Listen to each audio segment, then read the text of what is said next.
All right, Quasar Markets Live. Kevin Green, you all love him, Schwab Network. Got him right here, Quasar Markets Live. Hey, let's go, man. Kevin, the president of the United States just started screaming at Department of Justice, saying, "Hey, I didn't do this." Carolyn Levitt says, "Hey, I didn't try to sue the chairman of the Federal Reserve." Talk to me. What's going on, Kevin? That doesn't seem right to me, man. Yeah, look, it's a unique situation, and I think obviously this is untested waters at this point in time. But the market is actually kind of shrugging this off. We did see the yield complex testing that 4.2% if you're looking at the 10-year Treasury futures, and we're kind of sitting at around that level. It's a key resistance area.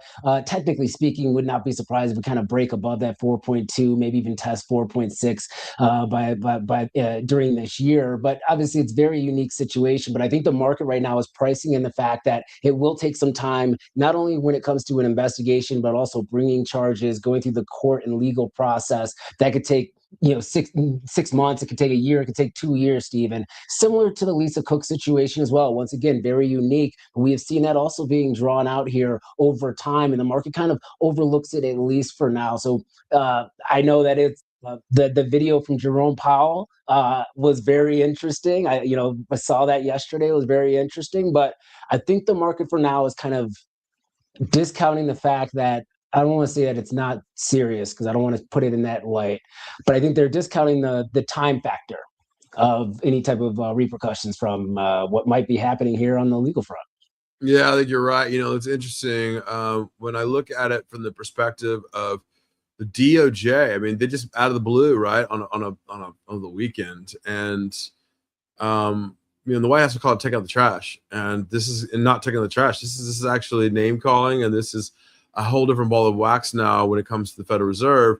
On top of Venezuela, on top of Cuba, on top of Iran, Iraq, Israel, China, Taiwan. I mean, my God, name a country and it's probably got some kind of issue going on with the United States, including Greenland. Talk to me about Greenland a little bit. Is this real or is this just another nonsense going on here? I don't know. It does that, just going off the news reports that the Europeans are definitely taking this a lot more seriously than what we've kind of heard maybe over 2 or 3 months ago. So there are maybe some movements that we will see, and we'll see how this actually pans out. I think if you're looking at it from a market dynamic standpoint, could it have a massive impact? I mean, it could. Just depends on how it actually does resolve itself. You can make the case of strategic location on a military front. I will go down that route, but I think the Europeans are definitely taking it serious. I'm not sure if the U.S., as far as the markets itself, is taking it serious or not. But if you kind of go and look at the past and just kind of talking about dollars and cents here, this is a very unfortunate thing, and I think you and I have had this conversation before. Generally, when you start seeing geopolitical risk events coming to the forefront, or you do see military escalations that take place, usually we do see an immediate impact to the downside when it comes to the equity markets. But over time, it actually does provide a bull case for equities moving higher, and a lot of that is because of defense spending and things of that nature, consumer spending, usually favorable.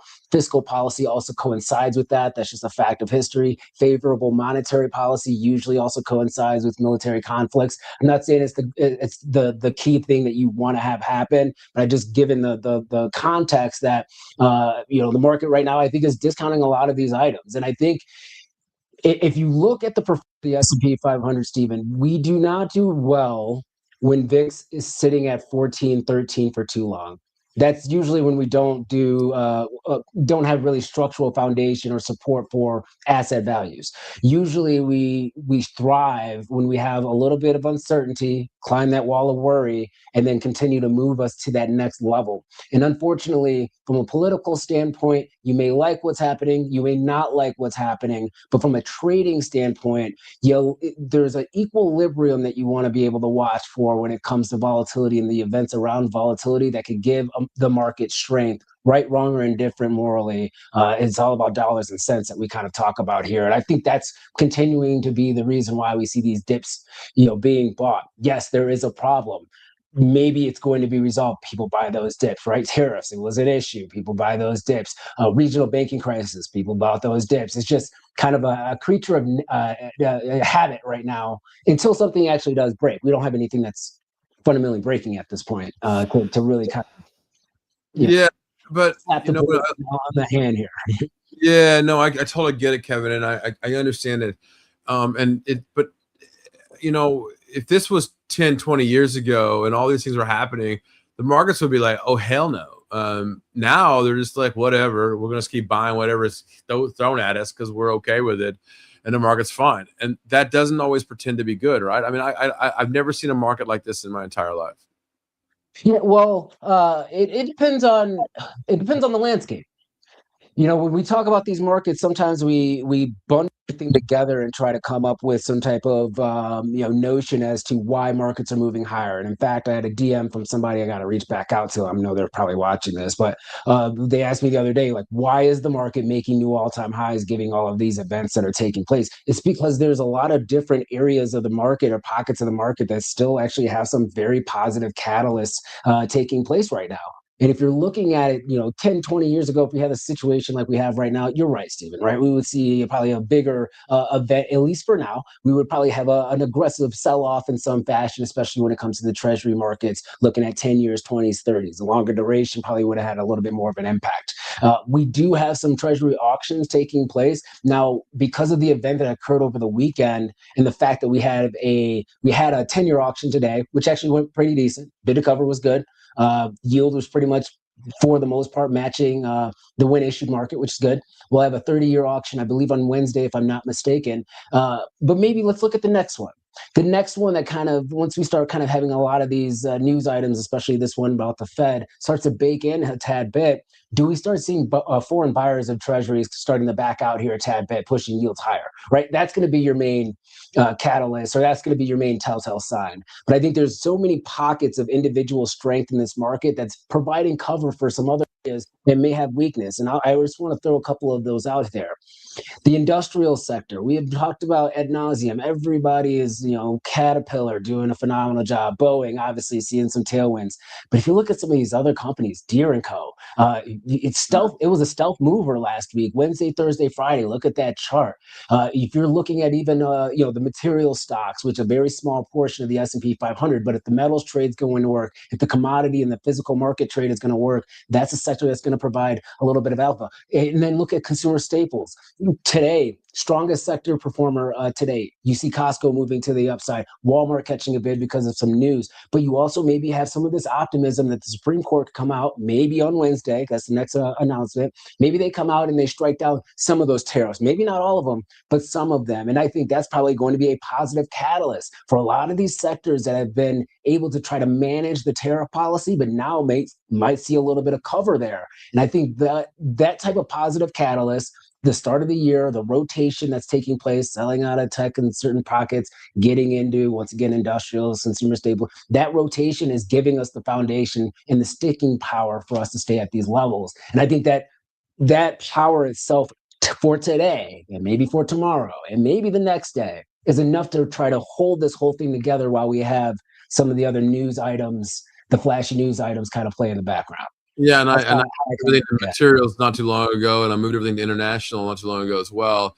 it. And the dollar, real quickly, Trump just said, effective immediately, any country doing business with Islamic Republic of Iran will pay a tariff of 25% on any and all business with the United States. So that's also coming out. And CFTC Chairman Michael Selig now says he's launching Innovation Advisory Committee on AI and blockchain. It just seems that tech is again the thing that's keeping us out of trouble here. AI and tech again, right? I would say I go against that grain. If you look at the Okay. year-to-date performance, yeah, I mean, I love you, but I'm going to go against that grain. I mean, if you're looking at year-to-date performance, information technology is actually down almost 0.5%. Right now, what's leading this market? Industrial is up 4.3%, materials up 6.2%, consumer staples up 2.8%. I'll go with one more here just to kind of reinforce consumer discretionary up about 3.7%. Now, we're only like maybe 8, 9 trading sessions into the year, and we're seeing some pretty decent returns. So we're coming out a little bit hot here. But information technology, if you kind of look under the hood, I would say it's a little bit more split. You are seeing the memory names and semiconductors continuing to catch a bid. But if you're looking at the Mag 7 names, they're not really doing all that well. I mean, the reaction from Meta today after that news that they're laying off 10% of Reality Lab staff. I mean, look at that candle to the downside. You would think that the market would bid that up for a business unit that hasn't made any money. It's been kind of an endless money pit, and that they're going to refocus their efforts elsewhere. That stock was down 1.7% today. Nvidia up only flat on today's session as well. If you're looking at Alphabet, up about 1%. That's the only one that's really showing on some pretty decent strength here. And I'm going to look at Tesla because that one actually saw some aggressive selling pressure last week, maybe trying to cut. So going back and just saying Tesla is more consumer discretionary, but you get the gist here. I think right now what's holding us up is the broad trend. Mm-hmm. Now, Stephen, people get concerned about that. Oh my gosh, consumer staples are leading the market. It depends on the context. I Like kind of feel consumer that way staples though, have been right? lagging for 2 years. But that's the kind of products that shouldn't be holding the markets up, right? But unless you I guess include Apple and things like that. But all right, let's get right to it. Talking about consumer staples and consumers themselves. Yeah. Trump has come out and said, I'm going to lower credit cards to 10%. Can he do it? I'm not sure he can do it by himself. I think he needs to act of Congress, I think. I don't know. But I was happy about that. And yet Citibank not down that much today. And then Citigroup today says they're going to lay off 1,000 people. So what's the back and forth on this? I mean, I'm confused in the banking sector right now. I think you and everybody else. Okay, good. It's a unique situation because here's the thing. You are right. From what I've read, Congress has to be the one that actually takes action in order to produce a cap, right? Similar to what we've seen as far as the measures during COVID-19, which obviously was an emergency situation, but there were certain measures that were put in place on the financial front because of COVID and other events. To unilaterally do it, I don't think we'll see if it actually comes to fruition. I think that you probably will get a company or two that actually does push back because you're talking about adjusting an overall portfolio of in your balance sheet in a matter of 8 days. That's a very tough thing to do for any company to do, let alone a credit card company, because what's going to happen, what may happen is that, okay, we get this cap, it's 10%. You're also going to see credit availability immediately dry out for a significant amount of people because they're going to have to barbell it. They're not going to continue to they're not going to keep your credit limit at $100,000 and then move from, let's say, 20% down to 10%, but keep your credit limit that high. That actually increases, just mathematically speaking, for you and statisticians out there, that increases their risk ratio right on their own portfolio. So they're going to have to barbell it. So they get lower interest rates, they're going to have to actually lower credit availability for potentially within their portfolio. And I think that actually could have an impact when it comes to consumer yeah, and I mean, at that point, the banks general. would be like, "Screw you! I'm not gonna lend to anybody." At that point, you got to be. Well, they have to. Oh, they have Well, to. you're gonna have a problem. So if it is true, and they are going to make this adjustment in the next 8 days, who knows if that's going to happen?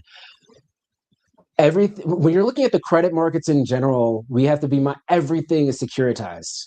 Everything is collateralized in one way, shape, or form, right? Like even if I have a credit card with XYZ bank, they may have already packaged and shipped that off to somebody else that's buying it. And there's paper moving, all of this exotic paper. What you could actually also then have a situation where who wants to buy, who wants to sell, who's going to keep assets on their book. Now you may have something that you have to get a lower interest rate on. You may have purchased some paper that you were expected to get, let's say 15% return on. Yeah, you're going to take some risk. Now you're capped at 10%. What happens to the value of that asset or that debt, right? Goes down, right? It's just fundamentals, right? We're not even speculating. That's exactly how it works. Talking 2008 stuff. You're starting to scare me there, Kevin. Yeah, but the other side of this, and I'm not. Look, if you want to charge me 10% on my credit cards, I'm all for it. Keep my credit limit. What also could also then happen is you see different structures being put into place potentially, right? So higher fees when you have a credit card, right? Maybe you get charged 10%. Maybe you have that platinum card that's what, $800 a year or something like that. I don't know, $1,000 a year. I think it's 600, yeah, $800 now. something like that. Yeah, 600, 800. But what if they double that now, right? To make up, Well, they're gonna have I'm to not make looking, it I'm up. not They looking have to forward to close. that, right? Now, I'll tell you when I get that comes at me and I decide I'm not paying it, they just give it to me anyway, right? So I'm okay with that. All right, let's get to it. When you look at the overall market right now, all-time highs, gold all-time highs, silver all-time highs, commodities starting to move on the highs again. Like something's got to break. Normally in the normal markets, things break and things are breaking.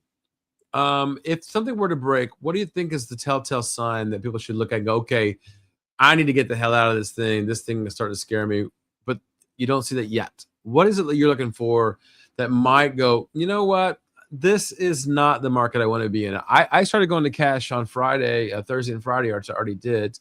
I raised about 24% now on the trading portfolio because I'm nervous about the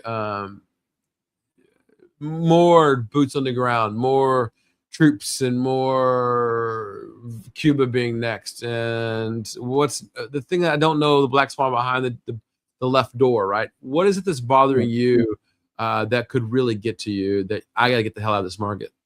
Yeah, well, okay, so if you're kind of looking at, so you know me, I'm a commodity guy. So what am I going to look at? I'm going to look at the higher beta plays first to see if they break down. So if you villain Froggy, the highest beta trade that you got right now on the metals front is actually going to be palladium. And so if that one is going to be the first one, I mean, palladium can move 10% in a day, no problem, right? If you see palladium break 15, 18% in a day, and that might be the case where, okay, well, maybe this metals trade is coming to an end here soon. I'm going to look next at silver. It's a higher beta trade to gold. What happens with that trade? Do you see any type of fundamental breakdown? Silver is actually a really decent leading indicator. If you look at if you overlay silver to the technology sector, or if you overlay silver to, let's say, an NVIDIA, there's actually a very strong correlation. Now, it's broken down here a tad bit over the last 3 months or so, but this time last year, you were sitting at around an 83% correlation if you take out seasonality, right? A cross correlation, if you will, if you're looking at one of those studies. So silver is actually a really decent leading indicator for not only economic growth, but also equity growth. And so I think that's, once again, kind of coinciding what we are seeing with the equity front. You start seeing silver break down here a tad bit, that's when you get a little bit more concerned. And then I always go back and look at the high yield credit spreads. You start seeing those widening out or basically moving to the upside. Maybe that's going to be something on the radar. You be mindful, the volatility index right now, VIX sitting at what, 15, 15 and a half or so. Generally around the 18th is usually when we start seeing volatility actually re-rate to the up. You're going to have quarterly expiration, or I'm sorry, you're going to have monthly expiration this Friday. That'll be the first kind of tranche. You'll have some VIX expiration that'll also kind of roll off and readjust as well. And then you have the preparation for the Fed meeting. You have retail sales this week. You have CPI. You got PPI. I don't think the inflation prints are that big a risk, but what I'm looking at is going to be retail sales. The control group, if that does come in actually fairly weak, that's where you get a little bit more concerned that the fundamental landscape is not looking that great. And I know that we're probably coming up on time, Stephen, but I want to highlight something here real quick. Everybody that I've seen over the last week, and I was out last week, right? I'm always out when things hit the fan, which is always great. But I see a lot of people starting to cite the Atlanta Fed GDP now forecast was 5% or something of that nature, 5.4%. It's probably gotten readjusted right now. And they're citing this as, man, this is the strength of the U.S. economy. And that's just really not the case. You can look at the underlying inputs for the Atlanta Fed GDP now, and all of that growth is really coming from gold and silver and metal exports out of the United States. And I think that is kind of that first signal that for me, that maybe we're getting towards the end of this metals trade. Now, you never, never try to get in front of a freight train, but let me just kind of break down the timeline of what we saw this time last year. This time last year, we saw a massive uptick in exports. I'm sorry, in imports of gold and copper coming coming into the United States to try to get ahead of any type of tariff policy. And to the point where obviously we did create a pretty decent deficit on the LME front. You started having this physical short squeeze. You and I kind of talked about that. This physical short squeeze that took place. You started seeing gold move to the up. The next one was copper that took it, and then you started seeing silver exports or imports coming into the United States, creating that short squeeze scenario. During Q1 and kind of residual Q2, what do we also see? We saw actually a negative GDP print, and that's because of that gold and metals trade. It has so much weight when you're looking at GDP that it was a negative in Q1 of last year. Well, guess what? Now it's a positive. That's why we are showing 5% growth, 4.5% growth. If you look at the import-export data that came out, I believe last week, if I'm not mistaken, you guys can look it up. Look at all the net components. The only thing that was net positive was actually the physical movement of metals that were outside of the Federal Reserve. And so consumer discretionary goods, yet net negative, right? Everything. So there's a narrative, and the market's trading on this narrative that the consumer's fine. We're at 5% or 3% or 4% GDP growth. But if you actually look under the hood, it's not really supported. Just like it was not supported for the bear case last year early on, where we were printing negative, what was it, 2.5%, 3% GDP. And everybody was like, look, the economy's falling off a cliff. And it's like, that's not the case. And so I think that dynamic is going to be key. And I want to capstone it. The reason why, if we start seeing exports of those metals again, that means that we probably are then seeing an equilibrium within the supply market. Okay. And that's probably when we start seeing these industrial companies might start saying, hey, there's some demand destruction here. We might be good, and we might have that equilibrium. And then if we do get that tariff policy update from SCOTUS on Wednesday, and they do knock down those tariffs, the big risk for silver and copper is tariffs, right? Copper kind of got a little bit away from it because cathodes are not included. But if they strike all of that down, that also could lead to a little bit of an unwind of that metals trade on the copper and silver front. And that's something I'm keeping my eye out on. So I know it's a long answer, but I think it's very important for us to kind of. It's a great answer. What's happening. Yeah, and you look at Atlanta GDP is now saying 5%, and I saw Kathy Woods over the weekend talking personally and saying 7.5% growth this year. I mean, that's some big talk, and we have never seen that kind of growth in this country in decades, not much, maybe even 100 years, I think. All right, Kevin Green, yeah. It's a synthetic growth. It's not real growth. It's fake news growth. I love it. All right, Kevin Green, Schwab Network, man. Thanks so much and welcome back. Glad to have you back, man. Kevin Green, everybody, give a quick follow there. KG Bull and Bear right there on X.com. And Kevin, we'll see you right back here next week, my man. Thanks, man. Appreciate you.